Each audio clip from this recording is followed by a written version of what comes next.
Yeah, so the Home of Record project really is a concept that came from a crisis event from my own experience as a veteran. So, some backstory on that.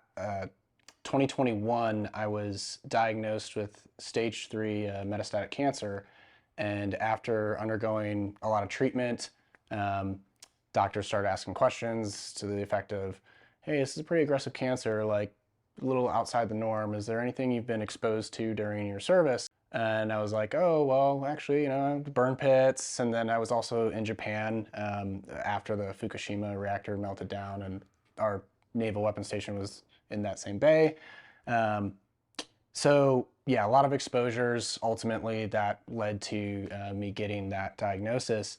And during that, for anybody that's unfortunately been affected by cancer in their lives, it really puts you through that um, mental gymnastics of like, what do you really want to do with your life? Especially if you think you're on borrowed time, you start to really hone in on, what your purpose is and why you're here.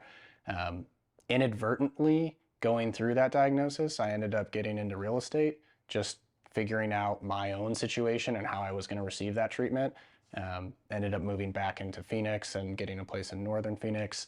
Rented out my place that I had in Tucson, and before I knew it, I had a couple properties and was rocking and rolling in real estate.